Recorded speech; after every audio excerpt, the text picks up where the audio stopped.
Hi friends. आज modern history की 10वीं क्लास के रूप में, जैसा कि आज आपको ये जानना चाहिए कि अगर इसके पहले, अंग्रेजों के आगमन से पहले, अगर पुर्तगाली आए और डच भी आए तो आखिर अंग्रेजों को खबर कैसे मिली कि भारत में या भारत से क्या नाम है, पुर्तगाल और डच व्यापार करते हैं या उनकी कंपनी भारत में स्थापित हो चुकी, कैसे खबर मिली। तो आइए फ्रेंड्स, सबसे पहले हम जानते हैं कि आइए मैप के अकॉर्डिंग समझते हैं।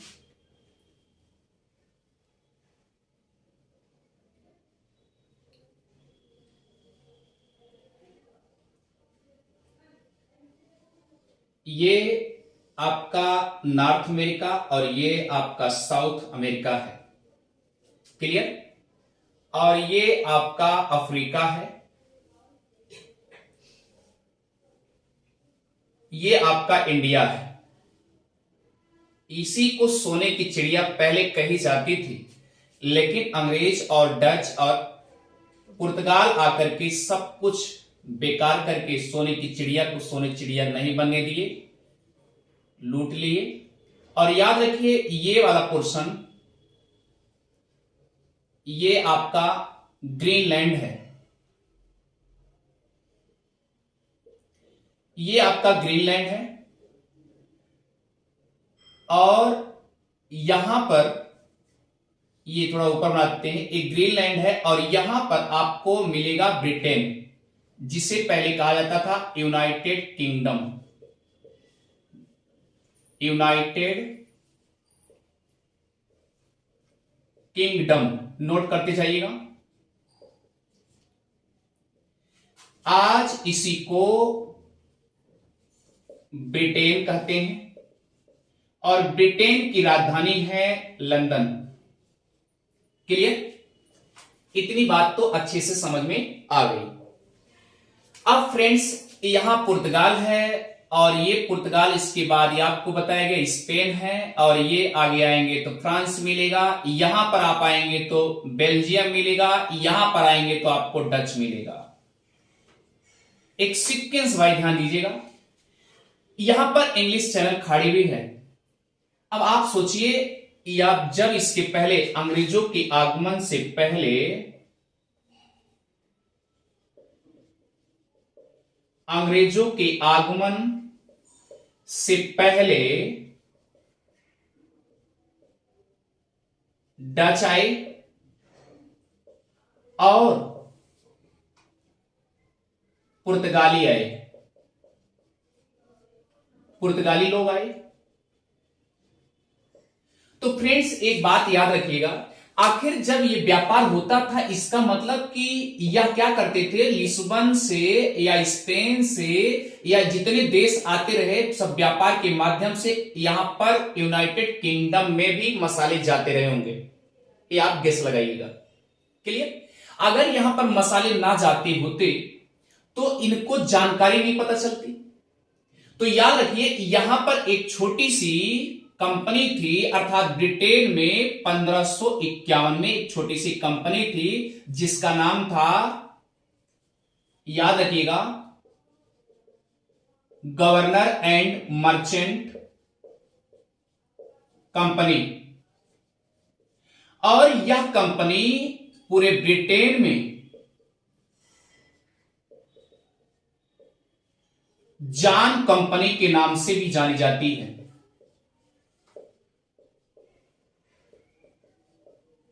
जानी जाती थी, ये आप नोट करते जाइए।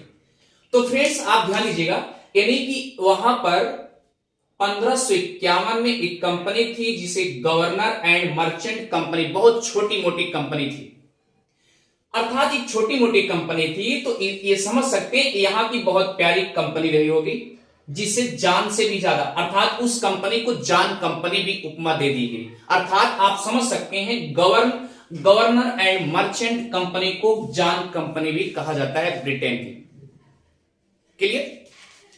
अब हुआ क्या, अब ये सोचिए, यानी 1578 तक रिकॉर्ड है अंग्रेजों को कुछ पता नहीं था कि ये मसाला कहां से आता है,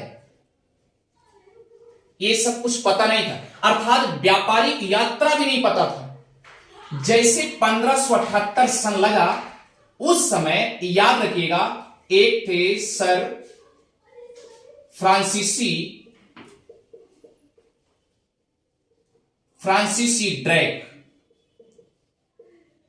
ड्रैक नाम का एक अंग्रेजी व्यापारी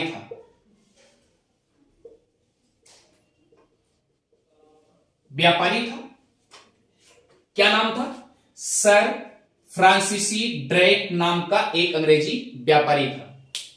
जैसा कि इसके पहले आप जानते थे कि पुर्तगाल और डच ये सब व्यापार करके अपने यूरोप देशों में, यूरोपीय कंट्रीज में सप्लाई करते थे। तो इसका मतलब कुछ ना कुछ यहां पर जाता रहा होगा। तो ये सर फ्रांसीसी ड्रैक भी ये क्या करता था, लिस्बन आकर के पुर्तगाल से सामान खरीदता था।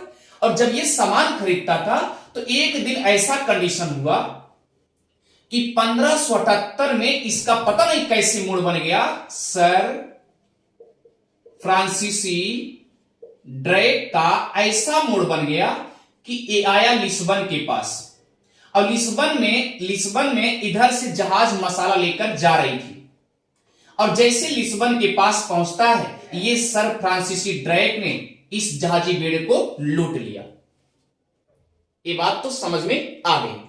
और जब ये फ्रांसीसी बेड़े को लूट लेता है, जहाजी बेड़े को लूट लेता है, तो याद रखिए उसी जहाज पर, याद रखिएगा उसी जहाज पर भारत जाने का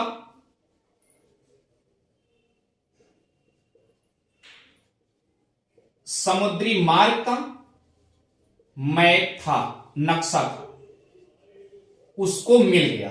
किसको मिल गया? सर फ्रांसीसी ड्रैक को। यह बात समझ में आ गई। तो फ्रेंड्स आइए आगे बढ़ते हैं। बहुत डीपली लेके चल रहे हैं, जरा देखिए, चलिए, हो सकता है आपको अच्छे से और डीपली समझ में आ जाए। इससे बाहर कुछ आएगा नहीं, जितना डीपली बता दिया जाएगा। अब आप सोचिए, सर फ्रांसीसी ड्रैक ने उस जहाजी बेड़े को लूट लिया। अब अगर जहाजी बेड़े को लूट लिया तो स्वाभाविक सी बात है, इंडिया का नक्शा तो मिल चुका है, मैप मिल चुका है। और जैसे जैसे लोग जाते थे, यानी कि जितने लोग जाते थे, इसके पहले पुर्तगाली जो भी जाते थे, याद रखना क्या करते थे, मैप बना करके ही जाते थे। तो स्वाभाविक सी बात, उनको उस लूटने के बाद उनको नक्शा मिल गया। जब नक्शा मिल गया तो अब तो भारत का व्यापार का सब कुछ नक्शा मिल ही जाएगा ना। तो हुआ क्या कंडीशन, 1599 की कहानी आई। 1599 में मेल्डेन हॉल नाम का एक व्यक्ति था। क्लियर? ये व्यक्ति था, ये क्या किया, धीरे से भारत की तरफ चला आया। एक अंग्रेज व्यक्ति था और ये भारत की तरफ चला आया, यानी कि भारत का समुद्री मार्ग देख लिया। वह व्यक्ति कौन था? मेल्डेन हॉल नाम का व्यक्ति था। तो अब आइए चलते। अब अगर ये आ गया तो स्वाभाविक सी बात है कि भारत का नक्शा सब कुछ एकदम क्लियर हो चुका है। तो अब ध्यान दीजिएगा, ये जो कंपनी है 1551 की, ये अपने आप में बड़ा रूप ले लेती है। अर्थात 31 दिसंबर सन 1600 को यह कंपनी बड़े रूप में हो जाती है। अरे इतना बड़ा भी नहीं हो जाता कि सब कुछ कंपनी में हो जाएगा। तो याद रखिए, उस समय शासिका के रूप में, महारानी के रूप में अर्थात ब्रिटेन की महारानी के रूप में एल्जिया या एलिजाबेथ प्रथम थी। कौन थी? एलिजाबेथ प्रथम थी। क्लियर हुआ? इन्हीं के नेतृत्व में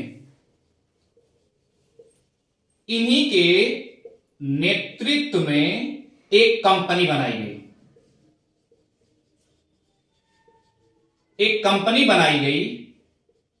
अब भैया सोचिए, जब इनके नेतृत्व में कंपनी बनाई जाएगी तो ये आप समझ सकते हैं ना कि उस समय महारानी है तो इनके पास पैसों की कमी तो है नहीं। अगर ज्यादा शेयर की जरूरत पड़ेगी तो ज्यादा शेयर करेगी, कम शेयर की जरूरत पड़ेगी कम शेयर करेंगे, लेकिन वो कर रही है क्या कि कर रही है, ठीक है।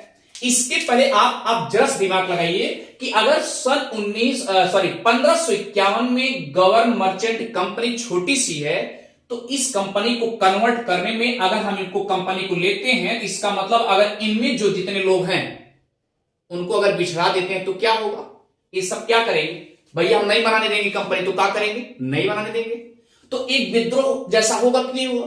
तो ये क्या किए, कंपनी बनाने दिए, तो इस कंपनी में 24 लोगों का शेयर होल्डर बनाया गया। लिखते जाइएगा, कितने शेयर होल्डर, 24।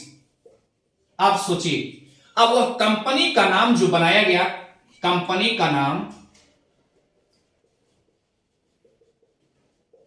भैया याद रखिएगा, जब कंपनी का नाम जो रखा गया उसका नाम था the governors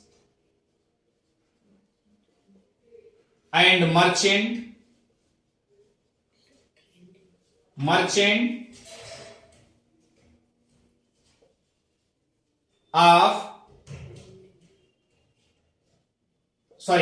the governors and merchant trading of London into the east Indies, इस कंपनी का नाम रख दिया गया। ये बड़ी कंपनी हो गई। आप इसमें याद रखिएगा, मैंने आपसे बताया 24 शेयर होल्डर हैं। अब 24 शेयर होल्डर हैं तो आप समझ सकते हैं, इसका मतलब इस कंपनी में जो थे कुछ लोग आए होंगे। ये बात तो पकड़ में आ गई। लेकिन महारानी ने एक शब्द कह दिया, एलिजाबेथ ने कही कि आप हम ये कंपनी जो बनाए हैं, इस कंपनी के अलावा भारत व्यापार करने के लिए और कोई कंपनी नहीं जाएगी। इसका मतलब इस कंपनी के अलावा और कोई कंपनी नहीं जाएगी। ये एकाधिकार दे दिया, दे दी। कितने वर्षों तक, 15 वर्षों तक। क्लियर है, 15 वर्षों तक इन्होंने दे दिया। ठीक है, अब जो कंपनी बनाने जा रहे हैं और यह 15 वर्षों तक ये कंपनी रहेगी। तो हुआ क्या कंडीशन, जब ये कंपनी बन गई, अब भाई शेयर होल्डर रहेंगे साथ। और याद रखिए, जो भी यहां से व्यापारी ले दे के आएगा, जो व्यापार में मुनाफा होगा, सभी 24 शेयर होल्डर लेंगे खुशी तौर पे। भाई जो भी, चाहे छोटा है, चाहे थोड़ा है, चाहे ज्यादा है, तो स्वाभाविक सी बात है कि 24 शेयर होल्डर इसमें हिस्सा लेंगे, क्योंकि भाई साथ। लेकिन हां, एक चीज ध्यान रही, अगर ये महारानी है तो महारानी सबसे ज्यादा पैसा लगाई होंगी। इसका मतलब इन्हीं के नेतृत्व में सब कुछ, क्योंकि इस समय शासिका भी है, पूरे ब्रिटेन को संभाल भी रही है। ये बात तो अच्छे से पकड़ में आ गई होगी। तो अब सोचिए हुआ क्या कंडीशन, यहां पर ये 31 दिसंबर 1600 कंपनी बन गई और भारत जाने के लिए तैयार, कंपनी बना दी गई। और 1603 ईस्वी में महारानी एलिजाबेथ की मृत्यु हो गई। अब भैया याद रखिए, अब महारानी एलिजाबेथ की मृत्यु हो गई, और जब मृत्यु हो गई तो स्वाभाविक सी बात, उस कंपनी को देख रेख करने वाला कोई होना चाहिए। तो उस समय याद रखिएगा, जेम्स प्रथम नेतृत्वकर्ता बनाए गए, अर्थात शासक के रूप में बना दिए गए। शासक के रूप में जेम्स प्रथम बन गए। अब ध्यान दीजिए, जेम्स जब प्रथम बन गए, अब तो भाई वो शासक हैं, तो उनके भाई नौकरशाही भी होंगे, और नौकरशाही होंगे, चाहे एज आप राजदूत समझिए। तो इनके राजदूत के रूप में याद रखिएगा क्या नाम था, captain Hawkins. Clear, captain Hawkins थे। अब हुआ क्या कंडीशन, जरा ध्यान दीजिएगा। अब एक चीज और पकड़िएगा, जैसे मैंने बताया कि यहां क्या है आपका बॉम्बे, और यहां पर क्या है कलकत्ता, और यहां पर क्या है मद्रास, तीनों प्रेसिडेंसी थी। इसके पहले मैं बता चुका हूं। और इसका गवर्निंग पावर अकबर के पास दिल्ली में था। किसके पास था, अकबर के पास। तो आइए चलते हैं अकबर के पास, और ये 1600 की कंडीशन यहां भी बताई जा रही है। उस समय मुगल पीरियड पूरा एकदम बादशाहियत के तौर में अकबर क्या करता था, छाया हुआ था पूरे भारत। यानी पहली गवर्निंग याद रखिएगा, ये प्रेसिडेंसी जो मद्रास की थी, और दूसरी क्या थी, बॉम्बे की थी, और तीसरी क्या थी, कलकत्ता की थी या कोलकाता की थी।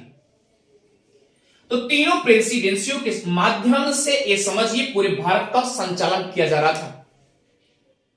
अब प्यारे एक चीज आप सोचो कि अगर ये जेम्स प्रथम यहां है, शासक या राजा के रूप में है, तो यहां भारत में शासक कौन है, अकबर। अकबर की मृत्यु भी 1605 में हो जाती है। क्लियर? जेम्स प्रथम को यह पता चल गया था। जैसे आप ये भी सोच सकते हैं कि आखिर उसको पता कैसे चला होगा कि इस समय दिल्ली में शासक कौन है। इसका मतलब कि जो व्यापार उस समय लूटपाट किया था, वो सर फ्रांसिस ड्रेक जो लूटपाट किया था, उसमें उस पत्र में लिखा रहा होगा कि भारत से व्यापार इस समय नेतृत्व करता कौन है, अकबर है। पता तभी पता चला होगा। तो जेम्स को ये बात पता चल गई कि दिल्ली में या पूरे भारत का संचालन कौन कर रहा है इस समय, अकबर कर रहा है। क्लियर? लेकिन एक चीज ध्यान दीजिएगा, इतनी बात तो पता चल गई है, लेकिन 1605 में जब अकबर मर जाता है, उसकी मृत्यु हो जाती है, तो उसी 1605 में याद रखिएगा, उसी 1605 में अकबर का पुत्र जहांगीर शासक के रूप में बन जाता है।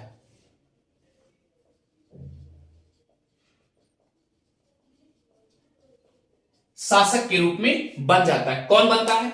जहांगीर बन गया। अब भैया इतना तो समझदार है कि अगर जहांगीर बन गया है तो भाई अपने पिता का जिस तरीके से कार्यभार अकबर जी संभालते थे, उसी तरीके से बेटा भी करेगा, संभालेगा।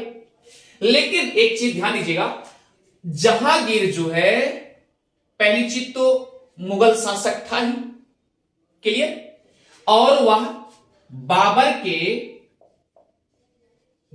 के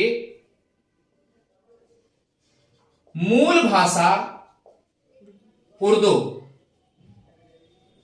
को सबसे ज्यादा जानता था।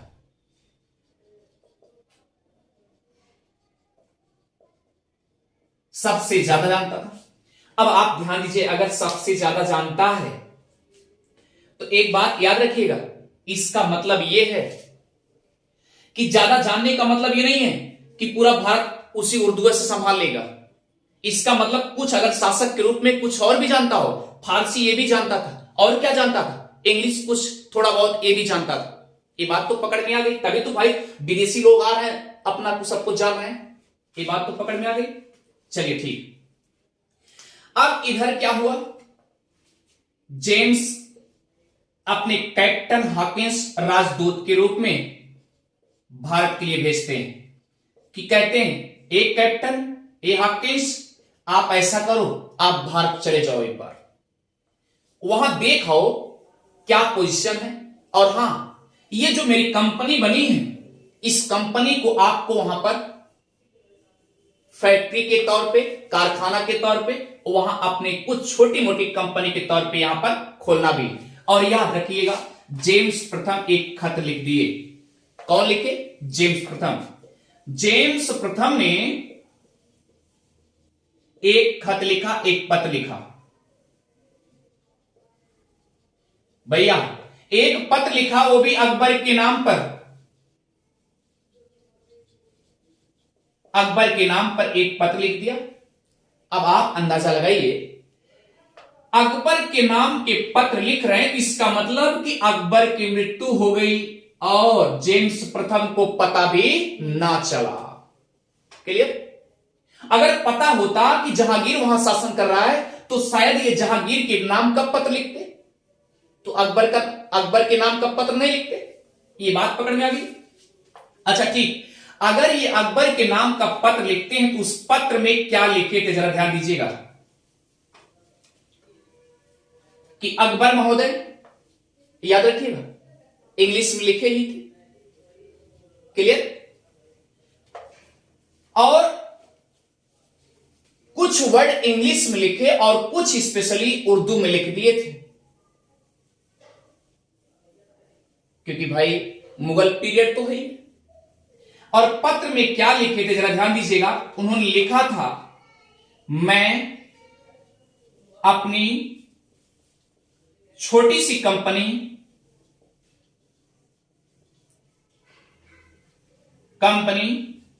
भारत डालना चाहता हूं।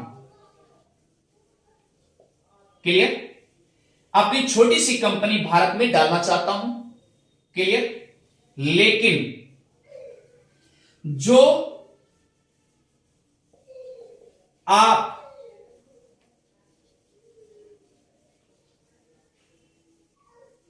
आमदनी का कर लेते हैं या कर अदायगी लेते हैं, वह कम लीजिएगा।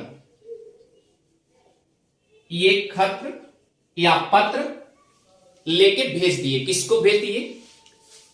कैप्टन हॉकिंस को।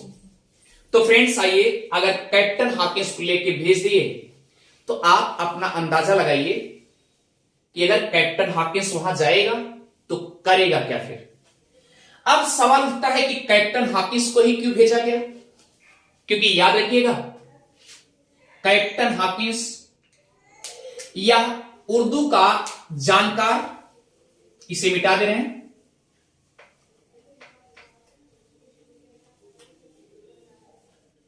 अब सवाल उठता है कि कैप्टन हॉकिंस को ही क्यों भेजा गया, क्योंकि कैप्टन हॉकिंस उर्दू, फारसी और इंग्लिश, क्योंकि अंग्रेज था ही तो स्वाभाविक सी बात अंग्रेजी आएगी।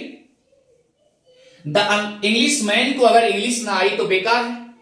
क्लियर? अगर हिंदुस्तानी को हिंदी ना आए तो बेकार है। तो सेम कंडीशन, अगर वो कैप्टन हॉकिंस वहां जाता है तो ये इतने का स्पेशल जानकार था, यह पत्र लेके चल दिया। और जिस पत्र खुद तैयार हो गया, सज धज के तैयार हो गया भारत जाने के लिए, और एक जहाजी बेड़ा तैयार कर लिया। उस जहाजी बेड़ा का नाम हेक्टर था। क्लियर? वह जहाजी बेड़ा पर तैयार, और जब जहाजी बेड़ा पर तैयार हो जाता है तो भैया एक चीज याद रखिएगा, और उस जहाज का नाम था हेक्टर। अगर आपसे पूछ लिया जाए कि जिस जहाजी बेड़ा से कैप्टन हॉकिंस गया था उस जहाजी बेड़ा का क्या नाम था, तो याद रखिए उस जहाजी बेड़ा का नाम हेक्टर था। क्लियर? तैयार हो गया और लेके पहुंचा। अब सवाल उठता है कि डायरेक्ट कैसे पहुंच जाएगा, यह सवाल उठता है। क्लियर? ये उसी मैप के सहारे, क्योंकि इसके पहले उसको मार्ग निर्देशन मिल चुका था, ऐसे से आपको जाना है। ये गए, जैसे सूरत पहुंचे, अर्थात आप कह सकते गुजरात पहुंचे। कहां पहुंचे? गुजरात। और गुजरात जब पहुंचे तो वहां पर एक स्वाली होल है, या आप कह सकते हैं सुहाली गांव। याद रखिएगा, ये कई बार क्वेश्चन पुटअप हो सकता है या पूछा गया, ये भी याद रखिए सुहाली गांव। क्योंकि भैया देखो, अब आप सवाल उठा सकते हैं ना कि अगर कैप्टन हॉकिंस गया तो क्या जहाजी बेड़ा लेके डायरेक्ट यहां से एंट्री किया, कि यहां से एंट्री किया, कि यहां से एंट्री किया, यहां से एंट्री किया। ढेर सारे क्वेश्चन उठ सकते हैं ना। अगर पूछा जाए कि कैप्टन हॉकिंस कहां पहुंचा भारत में, सबसे पहले कहां पहुंचा, तो याद रखिए कहां पहुंचा? सुहाली गांव पहुंचा, वो भी गुजरात में। और वो भी कहां? याद रखिएगा ताप्ती नदी के किनारे है। ताप्ती नदी के किनारे है। और याद रखिए ताप्ती नदी एक ऐसी नदी है, अगर पुराणों में जाना चाहोगे तो सूर्यपुत्री के नाम से भी जानी जाती है। ताप्ती नदी, ताप्ती नदी को सूर्यपुत्री नदी भी कही जाती है।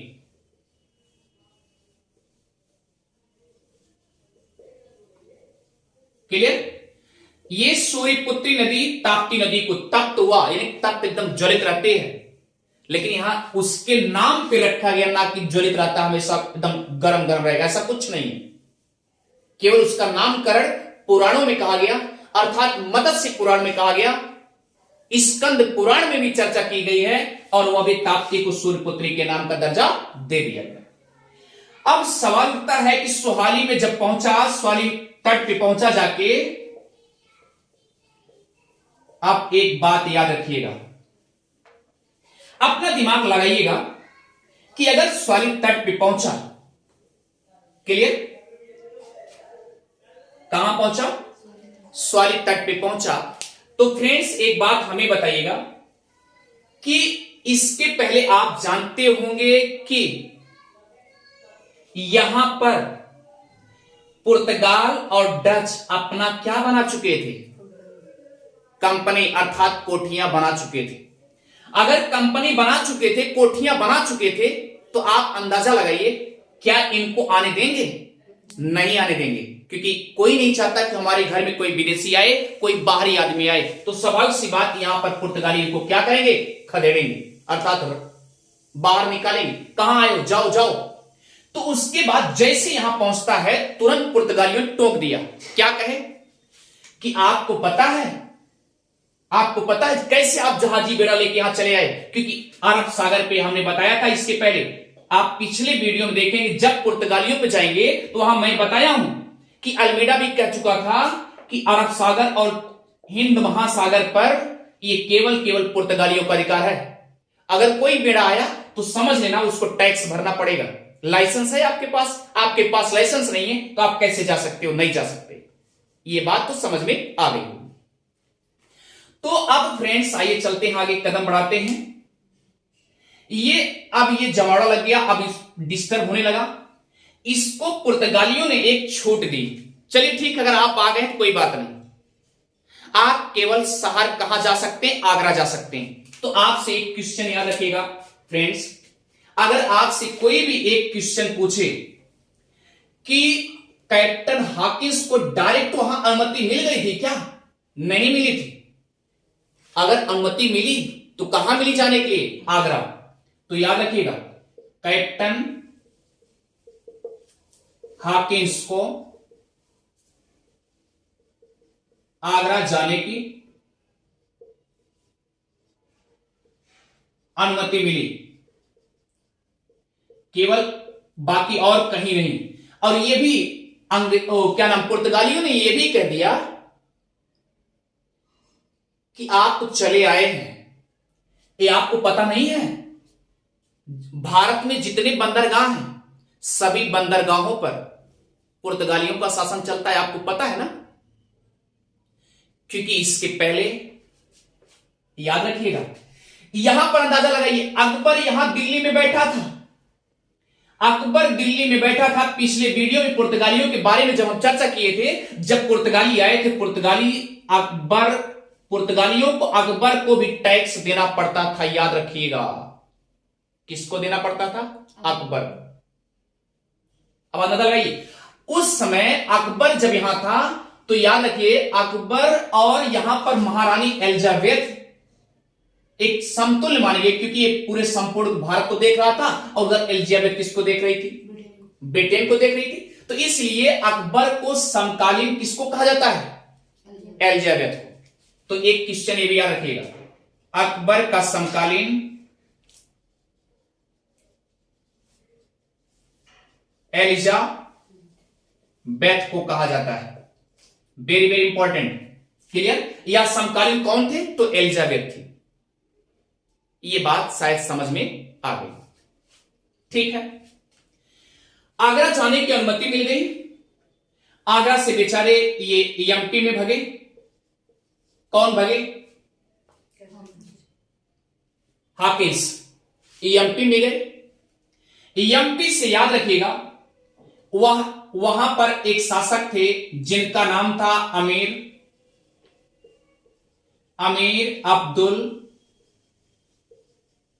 अब्दुल खान ए खाना,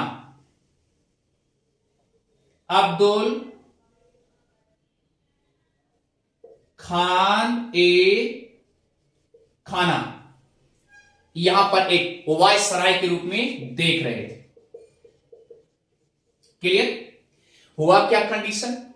अब बेचारे अब्दुल खान ए खाना ये जहांगीर के बहुत करीबी थे।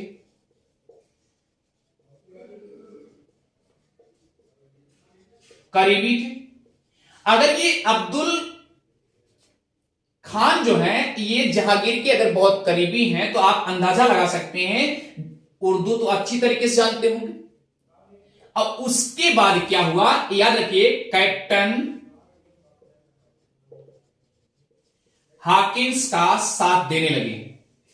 कैप्टन हॉकिंस का साथ, अगर आपसे पूछा जाए उस समय कैप्टन हॉकिंस का साथ कौन दिया था, तो याद रखिएगा उसका नाम है अब्दुल खान ए खाना। इन्होंने साथ दिया और उसके बाद ले आए यहां दरबार में, दिल्ली ले आए। ये बात तो समझ में आ गई होगी। अब अंदाजा लगाइए फ्रेंड्स, अब दिल्ली ले आए तो दिल्ली अब ऐसा थोड़ी होगा, वो तो जान रहा है कि अकबर बैठा हुआ है दिल्ली में। क्लियर? ये बात तो सबको पता है। जब अकबर के पास लाया गया, अकबर के पास लाया गया कैप्टन हॉकिंस को, कैप्टन हॉकिंस को, तो उस समय याद रखिएगा जैसे दरबार में लाया जाता है, कहता है अकबर कहां है, एक पत्र आया है, जेम्स प्रथम ने भेजा है। भाई राजदूत के तौर पे गया ही था, लेके खत लेके गया था, तो इस तरीके से लेके गया। लेकिन हुआ क्या, वहां पता चला कि अकबर की मृत्यु हो चुकी है। अकबर की मृत्यु हो चुकी है और इस समय वहां के शासक जहांगीर, जहांगीर उनके पुत्र हैं, वही देख रेख कर रहे हैं, शासक के रूप में वही देख रेख कर रहे हैं। और एक आप चीज हमने बताया कि जहांगीर का बहुत करीबी उनके साथ कौन लेके गया था, याद है? अब्दुल अमीर अब्दुल खान एक खाना लेके गया था और उनके करीबी हैं तो अब्दुल अमीर खान ही बताए होंगे ना कि इस समय भैया आप जा तो रहे हो, लेकिन वहां अकबर नहीं है बल्कि उनके बेटे का शासनकाल चल रहा। ये बात तो गेस लगा सकते हैं आप ना, यही है फैक्ट। आप देखिए अब हुआ क्या कंडीशन, 1608 में जहांगीर के दरबार में आ गया। जहांगीर के दरबार में आ गए, कौन आए? Captain Hawkins. कैप्टन हॉकिंस आ गए और आपको हमने पहले बता दिया कि कैप्टन हॉकिंस एक ऐसा द्विभाषी था, यानी कि बहुतेरों भाषा जानता था। कहने का मतलब हमने आपसे पहले बताया कि उर्दू, फारसी और अंग्रेजी तीनों का लगभग स्पेशल ज्ञान था। अंग्रेजी तो उसका फेवरेट रहा ही होगा और तीनों का ज्ञान होने की वजह से याद रखिएगा ये इनके साथ में अमीर अब्दुल खान ए खाना जब गए थे तो हुआ क्या कंडीशन, ये उनकी बात समझाए होंगे। उसके बाद ये याद रखिएगा हॉकिंस जो है पत्र जहांगीर को दे देता है। किसको देता है? जहांगीर को दे देता है। हॉकिंस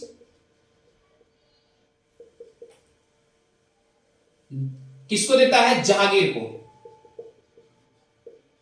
जहांगीर को पत्र दे देता है। तो अब याद रखिएगा, अब ऐसा थोड़ी ना है कोई अगर बाहर से आया है एक पत्र लेके आया, हो सकता है संदेशवाहक हो सकता है संदेशवाहक है। अगर संदेशवाहक है तो आप अंदाजा लगा सकते हैं कुछ न कुछ खुशखबरी या दुख खबरी होगी जरूर, तो इसके बारे में डीपली पढ़ना होगा। क्लियर? आइए चलते हैं, डीपली पढ़ते हैं। तो जहांगीर क्या किया, जो उसका निजी कक्ष था उसमें बुलाया। किसको बुलाया? हॉकिंस को। क्लियर? हॉकिंस को बुलाया और हॉकिंस से लगभग 3 घंटे बैठ करके बातें किया। क्लियर भैया? 3 घंटे लगभग, ये जानिए 3 घंटा लगभग बैठ करके आपस में बात किए। अब इनकी बातों से ये बहुत खुश हो गए। कौन? जहांगीर, क्योंकि मीठी मीठी बातें किया। कौन? हॉकिंस। इसीलिए इसे कहा जाता है, हॉकिंस जो है मृदुभाषी था। मीठी मीठी बातों में अपना क्या किया? मोह लिया। और याद रखिए 3 भाषाओं को लगभग स्पेशल ज्ञान होने की वजह से इसको द्विभाषी भी कहा गया। कि द्विभाषी का क्या था भैया? दो भाषा जान रहा है। अब इससे ओइसो आप समझ सकते हैं जहांगीर अट्रैक्टिव हो गया होगा। क्लियर? अब चलते हैं फ्रेंड्स, आगे देखते हैं। और हां, एक चीज आप याद रखिएगा, जब हॉकिंस ने पत्र को जहांगीर को दिया तो आप ये समझ सकते हैं ना, डायरेक्टली जहांगीर को कैसे पत्र दे सकता है भाई? उसका पहले संदेश कोई राजदूत जैसा होगा, पहले वही लेगा तब राजा के पास पहुंचाएगा। तो सेम कंडीशन याद रखना, जहांगीर का जो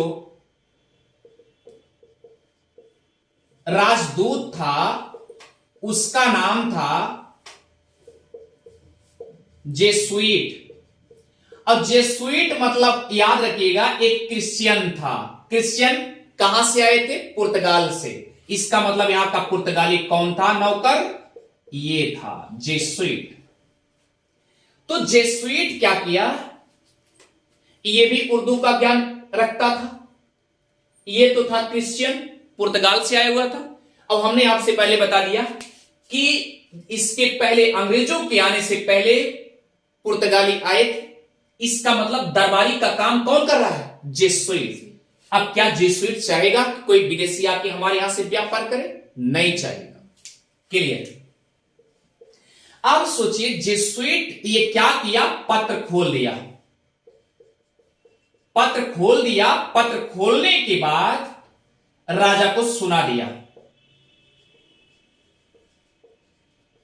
राजा को सुना दिया जो जो लिखा था कि आमदनी जो कुछ भी होगी, जो कर लेते हैं आप, क्योंकि मेरी छोटी कंपनी है, हम चाहते हैं थोड़ा ही आप टैक्स के रूप लीजिए, ज्यादा ना लीजिए तो ठीक है। ये पत्र में लिखा था, सुना दिया।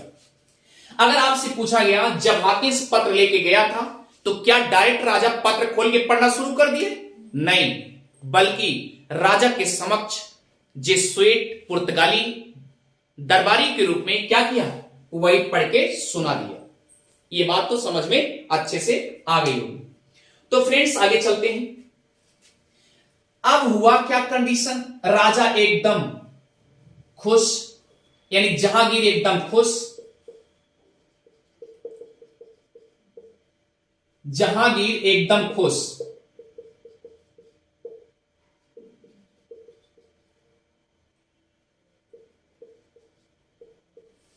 किसकी बातों में? हॉकिंस की। हॉकिंस की बातों में एकदम खुश। और उसके बाद हॉकिंस ने अपना प्रपोजल रख दिया, प्रस्ताव रख दिया कि हम एक अंग्रेजी कंपनी, इसके पहले मुझे पता है कि यहां पर पुर्तगाली आकर के चारों तरफ, क्योंकि वो खदेड़ा गया था तो पता चल गया कि वो बता दिए थे ना, वहां बताए थे कि भैया आपको पता है ना पूरे भारत में जितने बंदरगाह हैं सब जगह पुर्तगालियों का कब्जा है, इसलिए पता चल गया था। तो हॉकिंस डायरेक्ट प्रस्ताव रख दिया। प्रस्ताव क्या रखा कि हमको पता है कि इसके पहले पुर्तगाली यहां आ चुके हैं और अपने चारों तरफ बंदरगाहों पे क्या किया? कब्जा जमा लिए। लेकिन मैं थोड़ा सा एक रिक्वेस्ट कर रहा हूं आपसे कि मुझे भी छोटी सी कंपनी लाया हूं, अंग्रेजों की कंपनी है, हम भी स्थापित करना चाहते हैं। सबसे पहले मांग किए सूरत का। याद रखिए, तो हॉकिंस सबसे पहले सूरत कंपनी बनाने की मांग की और राजा साहब कह दिए ठीक है आप बनाइए। तो सूरत में कंपनी 1608 में, याद रखिएगा, ये कंपनी बनाने के लिए तैयार हो गए। और कहां पर, याद रखिएगा,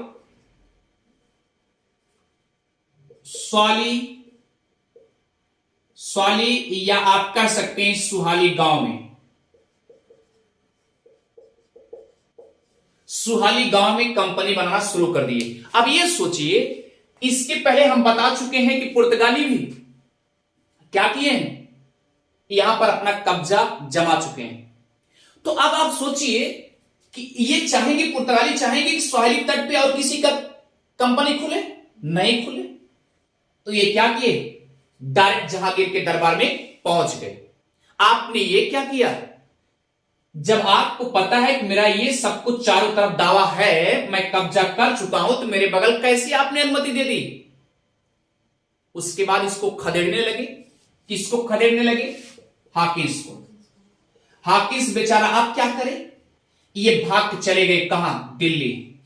फिर दिल्ली चले गए और जब दिल्ली चले गए तो राजा यानी जहांगीर को यह पता चल गया, याद रखिएगा, जहांगीर को यह पता चल गया कि अगर ये एक छोटी सी कंपनी आने पर इतना बड़ा बवाल हो जा रहा है, इसके पहले मैं पुर्तगालियों से झेला हूं, इसके पहले मैं डचों से झेला हूं, अब तीसरी कंपनी अंग्रेजों के रूप में आ रही है, तो हमको तो और बवाल झेलना पड़ेगा।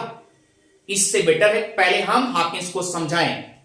तो हाकिस को समझाने के लिए उन्होंने गजब का मूड बनाया। जहांगीर ने कहा, ए हाकिस, उन्होंने कहा, जहांगीर ने कहा, ए हाकिस, ऐसा है, हम आपको एक रैंक दे दे रहे हैं, आप यहीं रह जाओ। एक रैंक के रूप में, रैंक या पद दे दे रहे हैं, जिसे क्या कहा जाता है, क्या कहा जाता है, मनसब।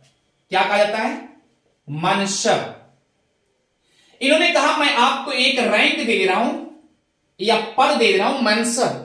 मनसब होता है, याद रखिएगा, जैसे 3 गांव हुआ, 4 गांव हुआ, चारों गांव का देख रेख करना, और जो भी पैसा मिले उस पैसे को आप ले लो। ये मनसब उन्होंने दे दिया कि मनसब इस तरीके से अपने जो कुछ भी चाहोगे सब कुछ आपको मिल जाएगा। अगर आपसे पूछा जाए कि ये मनसब भारत में सबसे पहले किसने शुरू किया था, तो वो है अकबर। क्लियर, कौन थे, अकबर।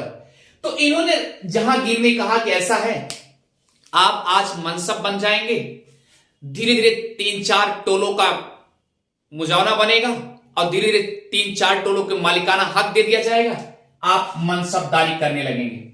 आप क्या करने लगेंगे, मनसबदारी करने लगेंगे। क्लियर। अगर आपसे पूछा जाए मनसब शब्द कहां से लिया गया है, तो ये अरबी है, अरबी, अरब से लिया गया है मनसबदारी। क्लियर। तो फ्रेंड याद रखिएगा, ये मनसब जो है उनको मिल गया और मनसब के रूप में 400 मनसब दिए गए और जागीरदारी क्या दी गई, जागीर दी गई। किसको, किसको दी गई, हाकिम्स को। क्लियर। हाकिम्स को दे दी गई 400 मनसब दे दिया गया और जागीर भी दे दी गई। लेकिन याद रखना दूसरा कंडीशन क्या था, और यह भी सांत्वना दे दी है कि आज आप 400 मनसब पाए हैं, कभी 1200 पाएंगे, कभी 12,000 पाएंगे, तो स्वाभाविक सी बात, आज कंपनी लोग तो यही करते हैं ना, भैया तुम्हारी सैलरी बढ़ जाएगी, दे दे बढ़ती रहेगी। तो बेचारा ये क्या करेगा, हाकिम्स वहीं पर रुक गया। तो बताया जाता है कितने बरस रुका, लगभग 3 बरस रुक गया। 3 बरस जहांगीर के दरबार में रुक गया, मनसबदारी करने लगे। कौन करने लगे, कैप्टन हाकिम्स। तो फ्रेंड्स अब आइए चलते हैं, आगे की तरफ बढ़ते हैं। एक समय ऐसा आता है कि जब मान लीजिए कभी कभी मन रूठता है कि कंपनी वालों ने सांत्वना देकर के हमको रख लिया, लेकिन मनसबदारी ना बढ़ने की वजह से हाकिंस रूठ जाता है। और जब रूठ जाएगा तो आप अंदाजा ले सकते हैं ना, तो शायद वो रूठेगा कुछ उनके जो उनकी बात को फॉलो नहीं करेगा, और जब उनकी बात को फॉलो नहीं करेगा तो स्वाभाविक सी बात वो क्या करेगा, या तो छोड़ेगा या तो जाएगा, दो ही आप समझ सकता है। तो फ्रेंड्स आगे देखिए, हुआ क्या, मनसबदारी करने से आदेशानुसार उन्होंने फॉलो नहीं किया। 3 साल के बाद लोग ईर्ष्या करने लगे, जलील करने लगे, परेशान करने लगे, तो बेचारे के लिए मजबूरी हो गया ना, भागे गए। ठीक है, भागेगा। चलिए आइए आगे बढ़ते हैं। तो फ्रेंड्स एक बात और याद रखिएगा, जब यहां पर 3 वर्ष के लिए रहता है, इसी 400 और जागीर जो दे रहा है, तो यहां का जहां गिर भी कहता है हम आपको 400 मनसब दे रहे हैं, जागीर दे रहे हैं, हमको आप क्या दे रहे हैं, हमको केवल आप कुछ मत करिए, सैनिक प्रोवाइड करा दीजिए, हमको सैनिक दे दीजिए बस केवल। क्लियर? ये बात उन्होंने शर्त रख दी। अब इसी पे अनबन हो गई, और अनबन हुआ तो उसके बाद छोड़ के चला जाता है। लेकिन एक ध्यान दीजिएगा, 1608 में सूरत कंपनी के लिए स्थापित करने का प्रयास किए थे, ये यहां पर खदेड़ दिए गए थे, बन नहीं पाई थी। तो पहली कंपनी अंग्रेजों की क्या होगी, अंग्रेजों क्या हो जाएगी, सूरत वाली कंपनी बंद हो गई। क्लियर? बंद हो गई।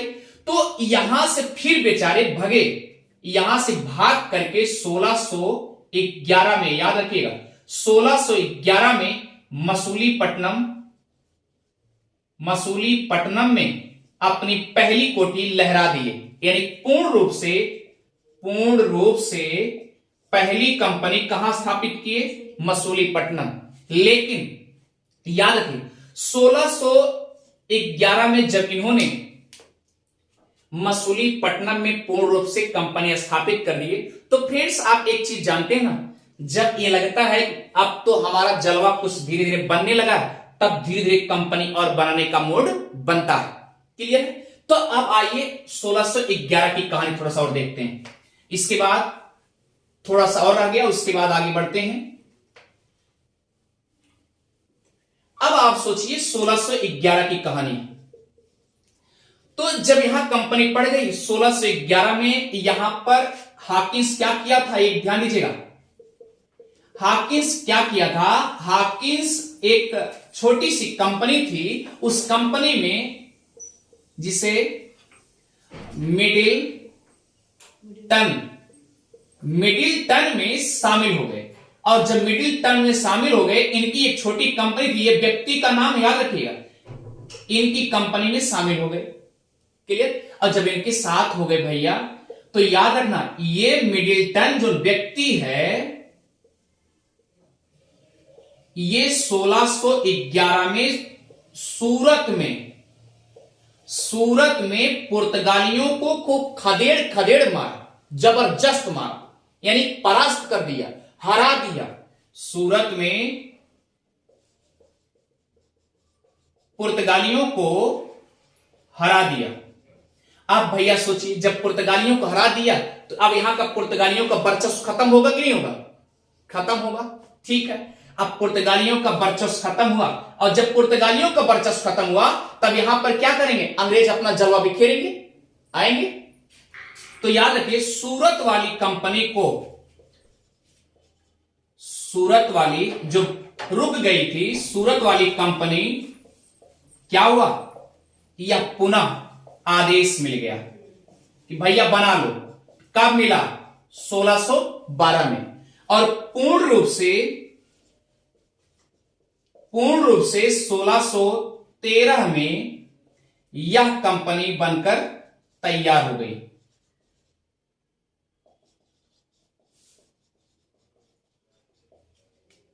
तैयार हो गई। आप बताइए 1613 में यह कंपनी बनकर तैयार हो गई। तो फ्रेंड्स एक बात और याद रखिएगा, मैं मानता हूं अगर कंपनी बन गई, तो एक क्वेश्चन यहीं पर ध्यान दीजिएगा, अगर आपसे पूछा गया कि अंग्रेजों की पहली कंपनी कहां स्थापित हुई, तो याद रखना आप टिक किस पे मारेंगे, सूरत पे मारेंगे। क्यों? क्योंकि रीजन है कि सूरत पे पहली कंपनी 1608 में इन्होंने लॉन्च किया। भले वो चाहे बंद हो गई हो, बंद हुई, रोक लगा, लेकिन फिर क्या हुआ, 1612 में इशूज फिर आया, फिर उसके बाद ये पुनः पारित हो गई कि नहीं हुई। इसका मतलब जो हमने शुरू में उद्घाटन किया वह हमारी कंपनी 1612-13 में स्टार्ट हो गई। तो याद रखिएगा, अगर पूर्ण रूप से पूछा जाएगा तो मछलीपट्टनम लिख दीजिएगा। पहली कंपनी पूर्ण रूप से कहां स्थापित हुई, मछलीपट्टनम। और अगर अधूरे में उस तरीके से पूछा जाएगा कि सबसे पहली कंपनी तो सूरत में।